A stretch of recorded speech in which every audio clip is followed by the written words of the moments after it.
Hey, welcome everybody to the show. We got an exciting show for you, a very unusual show, I think you'll find.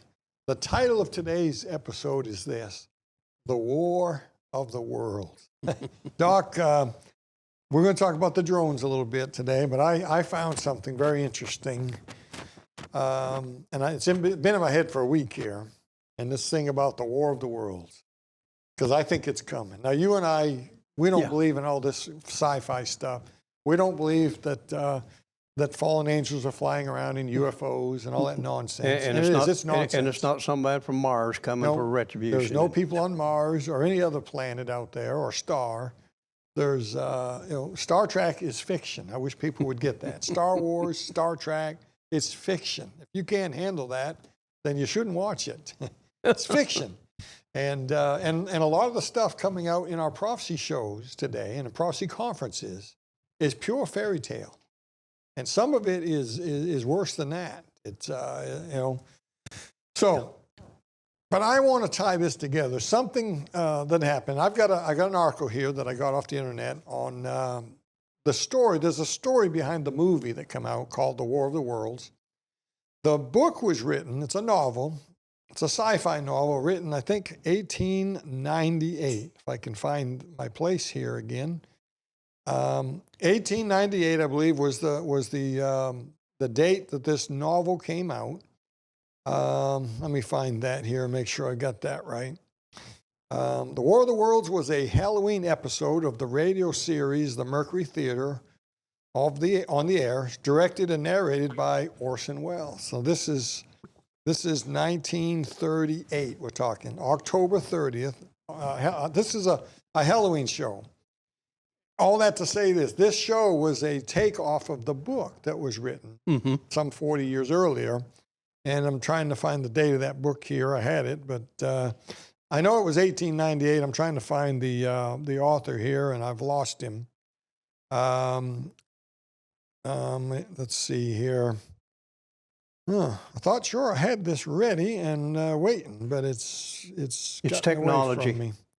Just don't worry about it. We know you're telling us within reason. But anyway, the story of the War of the Worlds was a novel written, a sci-fi novel. Yep.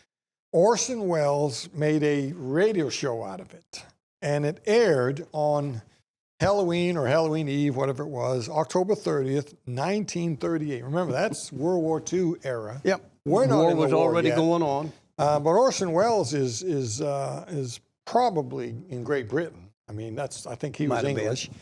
So Great Britain is probably kind of in the war by this time, 1938.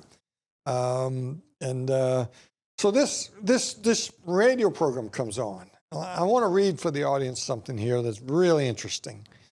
He did an app. Here it is. Here it is, right here in the first paragraph. It was right there all the time. This episode that Orson Welles did in 1938 was an adaptation of H.G. Wells' novel, The War of the Worlds. Okay, so The War of the Worlds was a Halloween episode of a radio series that played on Mercury Theater on the air. It was directed and narrated by Orson Welles, not to be confused with H.G. Wells. That's what's confusing here. Orson Welles is the actor on the radio here. He also became a Hollywood movie actor, but this is radio. And he did an adaptation of H.G. Wells' novel, The War of the Worlds. Everybody's heard of this novel. Everybody's heard of this story of people from other planets coming to invade America. And the book was from 1898, and it was broadcast at 8 p.m. Eastern Time on October 30th, 1938, this adaptation of this book that is now 40 years old, this novel. It was over the CBS radio network. The episode is infamous for inciting a panic and by convincing some members of the listening audience that a Martian invasion was actually taking place. Though the scale of panic is disputed, as the program had relatively few listeners, they say, it's disputed how much of a panic there was. But there was a panic, and most of our prophecy people are older people, and some of them may remember this. Now you're not old enough, I guess, but we've heard people talk about it. Obviously, it's It even shows up in some movies of our day. Yeah. I'm trying to think of the movie. I saw a clip of this. I think it was one of them treasure movies or something. Well, you can imagine, though, at that time, there was no TV, there was no internet, none of the things that we had, and that was their only medium. And if it's presented in such a manner, it could incite that panic. Well, they said this. They said the first half of Orson Welles' broadcast had a breaking news style. So you turn your radio on and he's already into it. You didn't hear the introduction. You didn't hear that this was a fiction, that this was, you think you're hearing news. Yeah. And he's on there and he's saying they've landed in San Francisco and we don't know what's going to happen, but they've come from another planet. It's like he's a news broadcaster and he's telling this story. And people are coming on and of course, they don't have cell phones. Most of them don't have telephones, for goodness sakes. And probably most people didn't have a television set. Oh, no, so they're hearing this and they think, oh, my goodness, we're being invaded by Martians from out of space. And it says here that there were no lack of commercial interruptions meant that the first break in the drama came after the alarming news was given by Orson Welles. So popular legend holds that some of the radio audience may have been listening to the Chase and Sanborn Hour with Edgar Bergen on NBC. And when that ended, they turned to another station and they came to this station already being broadcast. And it sounds like a news report, and quite a startling news report at that. And so there's a lot of stuff about that. And here's what I'm getting at. The drones. Everybody's talking about the drones. Now, now this is what is it? This is New Year's Eve. The recording of this is New Year's Eve. You guys won't hear this for a couple of weeks, but it seems like it's slowed down. Have you heard much about the drones lately? No, it's slowed down. They're talking about the 1NB or the immigration thing. Or they're talking about the fog that has swept over a lot of the major cities. So the stories come and go. That doesn't mean the story went away. They move on to something else. The drone thing is a pretty big deal. Now, there's a couple of theories about the drones. One of them is this. One of them, and I heard this some weeks ago, and I think that this could be possible. But now I'm having a change of heart. But the first scenario is this, that these drones are sniffing for something. They're looking for something that's been lost. Well, there was a news article that was released that there had been some expired atomic material that the container was broken into and it was missing. And so they put two and two together. And they have ways that they can find nuclear fallout or whatever. Radiation. The radiation residue. That could be it. They also was people talking there could actually be a nuke on the loose somewhere. A suitcase or something, and they're looking for it. But once you get two and two put together, it's all of a sudden it becomes 20 plus 20. Yeah. But then I got to thinking, and you sent me a video, and I watched that, and I'd already been thinking of some of these things. What if this is a test run? What if they're getting ready to do something like the War of the Worlds here? What if they need a diversion? What if what if it's now or never? Because Donald Trump's coming in he's a nationalist. He's not a globalist, at least for the most part. What if they say this is it? We either do it now or we're going to be set back 10 years? That's a possibility. We do know that a few months ago there was, from the Department of Defense, a statement released that they were going to be testing their new drone program. And so it might just have been that. Yeah. But it may have been a coupling together of it. But I'm convinced that it has definitely set the stage for, it showed you, just like the panic that was created with a false narrative of a disease a few years ago, the panic that created. Look at the panic this created. I'm convinced what this one fellow was saying, and this makes a lot of sense.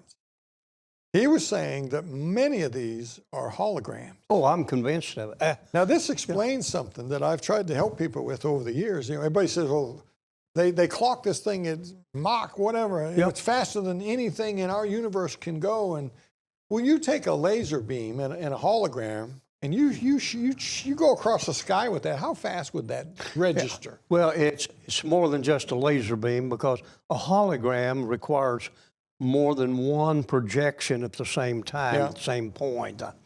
But if they can move that, and they can. Oh, yeah. Our listeners and they can... streak that across the sky, wouldn't that appear to be going faster than is possible? You can Google 7, the letter 7, the number 7, number 7, then capital D, 7D hologram. And you're going to be blown away at what you discover that we're able to do with light beams in a, what we would call camera projection.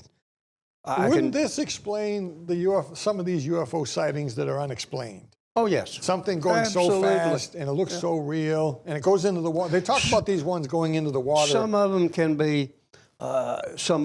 be actually a natural phenomenon with light rays and whatever chemicals are involved. Every chemical has a different hue or a different color than another chemical does. So some of these things can no doubt be a natural phenomenon. But when you're seeing in relationship to these drones, I'm confident that some of that, they said, well, that's an airplane moving. Well, airplane going this way and then airplane going that way, not hardly. Of course, you know, your politicians are never going to tell, they can lie with a straight face, so they wouldn't know it. So the scenario that this guy was throwing out there is this, and we don't know. Yeah. We're just throwing this out there. He was saying that the government's probably may be preparing to stage a war from outer space on our country and It wouldn't be too difficult to convince the greater majority of it. The majority, some of it would be drones, some of it would be holograms, some of it would be real military aircraft with bombs on it, and they could actually blow some stuff up, and it would appear to the people. Yeah. That's why I read this long story about H.G. Wells here, or Orson Welles. That's why I wanted to give you that story. The panic that took place in 1938, you magnify that 1,000 times. That's the panic. And it would drive the people once again to look to their government. Can you see on CNN and all the news stations showing aerial photos of the sky filled with these things and explosions going on? Talking about them, they'd probably have all that pre-recorded, ready to play. And I think they would be deceived like everybody else. I think they'd be getting it from the wire server. I think it'd really appear in the sky, and there'd be real explosions. And probably people killed. I wouldn't put anything to panic past the people and get us to give up our sovereignty. There wouldn't be a transfer of power on January 20th. The globalists are doing everything they can, and I tell folks all the time, you need to be praying for Mr. Trump between now and then because we got a long way to go in the next 20 days. Yeah, and by the time this airs, I'm not sure he might be in. So we'll see. He ain't in yet, and don't count your chickens. Your eggs until they've hatched, right? We don't know what's coming here. Well, 30 seconds, Doc. What do the people need to know about their eternal They need to destiny? make sure that they're saved and ready to go. Absolutely. Know that you're born again, your name's written on the Lamb's Book of Life, and do everything you can to share it with your loved ones while you can. Yep. All righty. Well, we appreciate everybody that watches. Don't forget, go to our bookstores, prophecyandspotlight.com. I've got 2 new books there. The Daniel Study Guys just won them. Doc's got materials. Go and check that out. Until next time, folks, literally keep your eyes on them skies.